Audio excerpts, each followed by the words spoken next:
शिवसेना प्रमुख वंदनीय बाळासाहेब ठाकरे साहेबांना यांच्या पवित्र स्मृतीस अभिवादन करतो।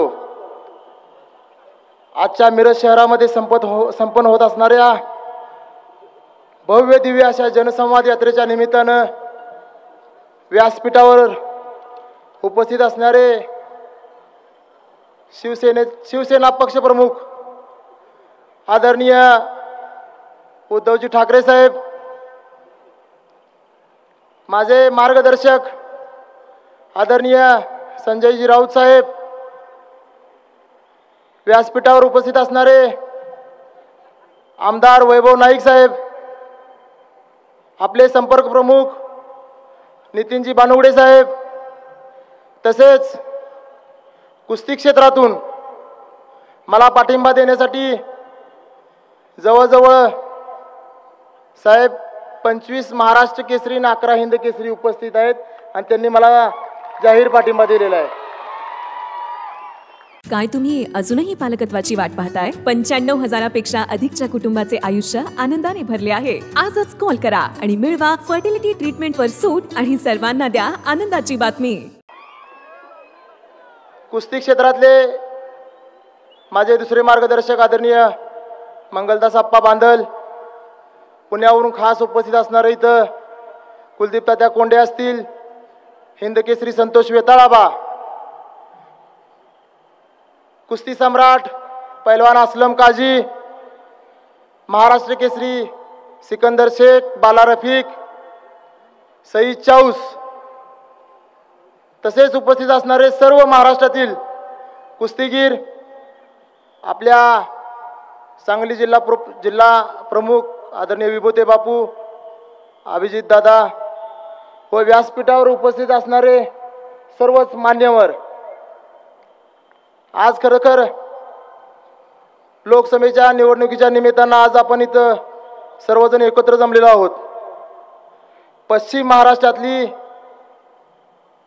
शिवसेना पक्षाची जनसंवाद सभा व पश्चिम महाराष्ट्रातील महाविकास आघाडीची ही पहिली सभा आज संपन्न होत आहे।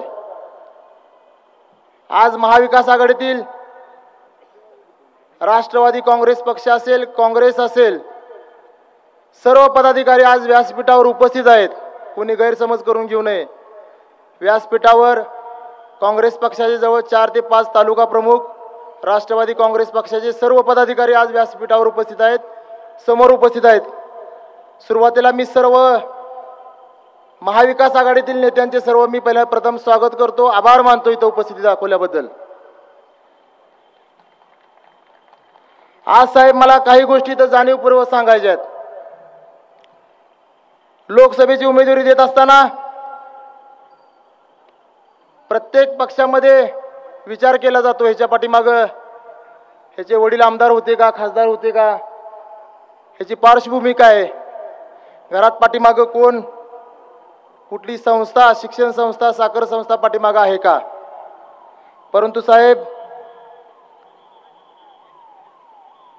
तुम्ही मात्र माझी कुठलीही चौकशी न करता फक्त सामाजिक क्षेत्राचा आढावा माझा घेऊन एका शेतकऱ्याच्या मुलाला लोकसभेच्या उमेदवारीची जी शब्द तुम्ही जो दिला, तो खरोखर महाराष्ट्रातील तमाम शेतकऱ्यांच्या मुलाचा तुम्ही सन्मान केलेला आहे असं मला वाटतंय।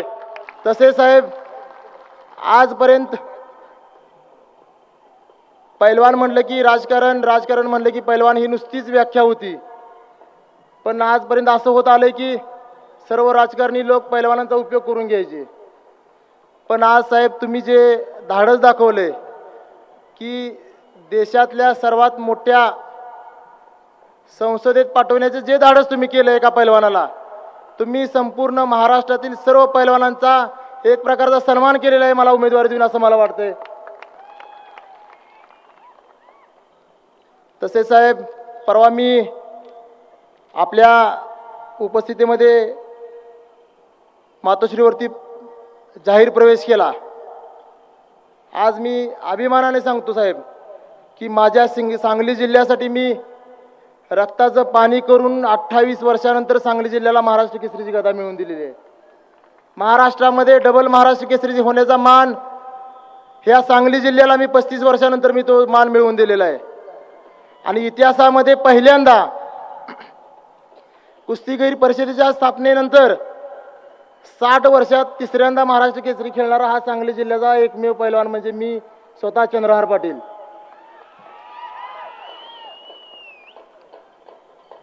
आजपर्यंत जे काही केलं साहेब ते मी माझ्या सांगली जिल्ह्यासाठी केलं. जे केलं ते छाती ठोकपणे केलं. कुठलीही गोष्ट अशी केली नाही की सांगली जिल्ह्याचे मान शर्मेनं खाली जाईल. कारण आज महाराष्ट्र केसरी कुस्ती स्पर्धा असतील किंवा सामाजिक क्षेत्रामध्ये असेल, शेतकऱ्यांचा अतिशय जिव्हाळ्याचा विषय असणारा बैलगाडी शर्यत असतील, त्या बैलगाडी क्षेत्राला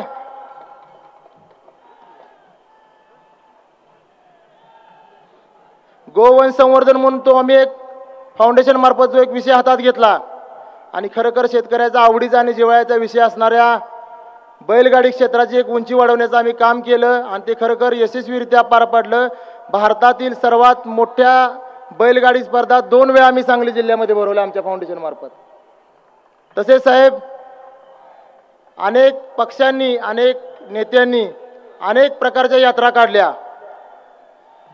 राजकारण डोळ्यासमोर ठेवून असेल किंवा अनेक कुठली स्वार्थ डोळ्यासमोर ठेवून असेल, पण जनतेच्या गरज ओळखून आज आमच्या फाउंडेशन मार्फत साहेब मी जय हिंद महारक्तदान हा यात्रा हा उपक्रम आमच्या सांगली जिल्ह्यामध्ये राबवला. भारतासाठी व भारतीय सेनेसाठी 1 लाख जणांचं रक्त गोळा करायचं आणि ते भारतीय सेनेवर रक्षण करणाऱ्या सीमेवरील जवानांना पाठवायचं.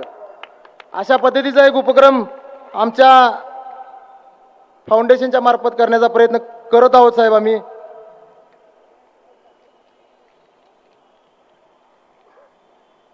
त्यानंतर राऊतसाहेब मला ज्या लाल मातीनं ही ओळख निर्माण करून दिली, आज मी तुमच्या समोर ह्या लाल मातीच्या आशीर्वादामुळे उभा आहे. एकदा नाही तर 2 वेळा महाराष्ट्र केसरीची गदा ह्या सांगली जिल्ह्याला मिळवण्यात मला ज्या लाल मातीमुळे यश मिळालं, त्या लाल मातीच्या कुठंतरी ऋणातनं मुक्त होण्यासाठी किंवा त्याची काहीतरी सेवा करता यावी म्हणून भारतातील सर्वात मोठी तालीम मी आज माझ्या गावी विटा इथे सांगली जिल्ह्यामध्ये उभा करतोय की पंजाब, दिल्ली, हरियाणामध्ये ज्यावेळेस कुस्तीचा विषय निघेल आणि कुस्तीविषयी काही माहिती पाहिजे असेल तर त्या व्यक्तीला सांगली जिल्ह्यातच यावं लागेल. अशा पद्धतीचं तालमीचं काम मी माझ्या गावी विटा इथे चालू केले साहेब. असे अनेक उपक्रम साहेब सामाजिक क्षेत्रामध्ये मी साहेब गेली 2 वर्ष झालं सातत्यानं करतोय. लोकसभेच्या निवडणुकीच्या निमित्तानं आपण इथं सर्वजण एकत्र जमलेलो आहोत. खरं तर जिल्ह्याच्या आता न झालेल्या विकास कामाबद्दल भरपूर बोलता येईल. आता मगाशी सांगितलं सरांनी, एअरपोर्टचा विषय असेल, ड्रायपोर्ट असेल, लॉजिस्टिक पार्क असेल, तरुणांच्या रोजगार निर्मितीसाठी MIDCचा विषय असेल, असे अनेक प्रश्न जिल्ह्याचे प्रलंबित आहेत जे केंद्र स्तरावरनं व्हायला पाहिजे होते पण ते आजपर्यंत झालेले नाहीत. आणि खरोखर लहान मुलांपासून वृद्धांपर्यंत जी विकास कामं करता येतील त्यावेळी साहेब मी करण्यास बांधील आहे. हा मी आज तुमच्या समक्ष सर्व जनतेला शब्द देतो.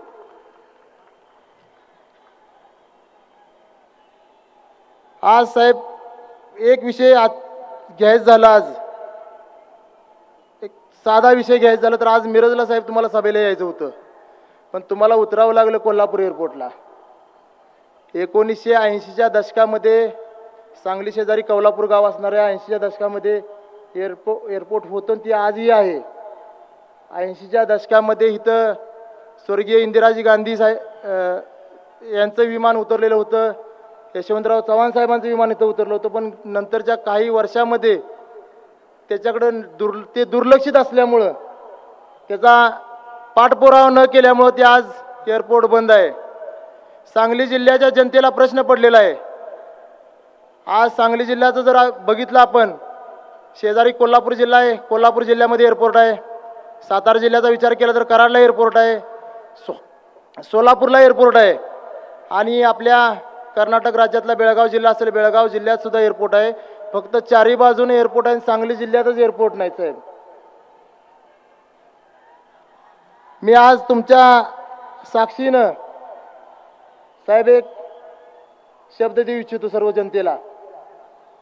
कारण आज सांगली जिल्हा सेंटर लाईन चारही बाजूने 4 जिल्ह्यात आणि प्रत्येक जिल्ह्यात एअरपोर्ट आहे, फक्त सांगली जिल्ह्यामध्ये एअरपोर्ट नाही. लोकसभा निवडणूक संपल्यानंतर खासदार म्हणून ज्यावेळेस मी निवडून येईन 2029 साली ज्यावेळी परत माझ्या उमेदवारीची जी सभा इथं होईल त्यावेळी तुमचं विमान कोल्हापूरला नाहीतर कोल्हापूरला तुमचं स्वागत होईल, एवढंच मी त्या ठिकाणी आपल्या माध्यमातून सर्व जनतेला शब्द देतो.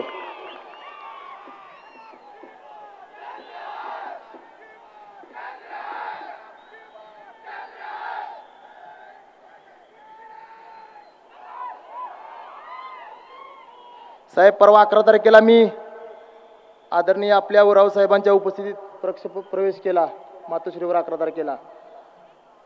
पण आतापर्यंतची वाटचाल अशी होती साहेब की कोण पाठीमागं नेता नाही, पक्ष नाही, कुठली संस्था नाही, पण गेली 2 वर्ष झालं जनतेत मिसळणं, जनतेचं काम करणं, सामाजिक क्षेत्रात जी कामं करता येतील ती काम करत होतो. परवा 11 तारखेला प्रवेश केल्यानंतर माघारी आल्यानंतर अनेक फोन आले, अनेक पक्षाचे नेते, विरोधी पक्षाचे नेते सुद्धा येऊन भेटले की कसं काय धाडस केलंस, कोण आहे, म्हणजे कुणी सांगितलं आणि तू कसं काय तिथं जाऊन एवढं मोठं धाडस केलं की एवढ्या मोठ्या 500 गाड्या 4 व्हीलर जाऊन तू प्रवेश केला, पण पुढचं काय, उद्या तिकीट नाही दिलं तर काय. मी त्यांना छाती ठोकपणे एकच सांगितलं, काही जरी झालं मातोश्री या मंदिरामध्ये मला शब्द मिळाला आणि तो शब्द पाठीमागं जाणार नाही याची खात्री अख्ख्या महाराष्ट्राला आहे. त्यामुळे तुम्ही माझी काळजी करू नका. माझं काय होईल, चांगलं होईल, वाईट होईल, आदरणीय उद्धव साहेब माझ्या पाठीशी ठामपणे उभे आहेत, त्यामुळे त्याची काळजी कुणीही करायची गरज नाही.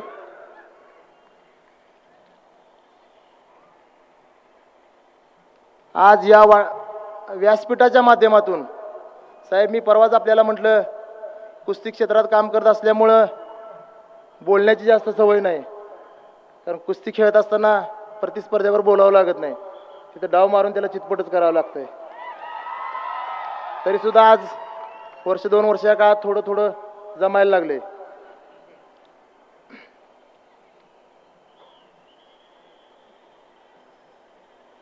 आज या व्यासपीठाच्या माध्यमातून मी सर्व मला विरोधक मानणाऱ्या सर्व सन्माननीय नेत्यांना सांगेन, उद्याच्या लोकसभेच्या निवडणुकीच्या मैदानात मी 100% आहे. फक्त काही गोष्टी आहेत त्या आपण सन्मानपूर्वक करू. शेवटी मला आता विरोधकांना एकच सांगायचंय, अब होश में रहो नादानो, हम प्यार से समझाते हैं, जब जिद पर आ जाते हैं हम फिर अपनी भी नहीं सुनते हम. अंजाम जो भी हो उसका खुद को रोक नहीं पाते हम.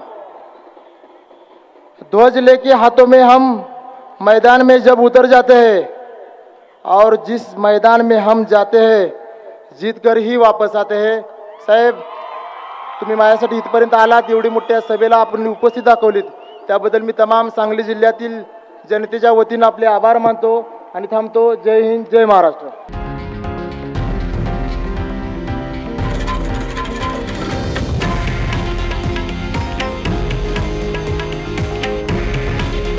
हे आहे देशातील नंबर 1 न्यूज नेटवर्क आणि आपण पाहत आहात TV9 मराठी. काळजी तुमची, हित महाराष्ट्राचं.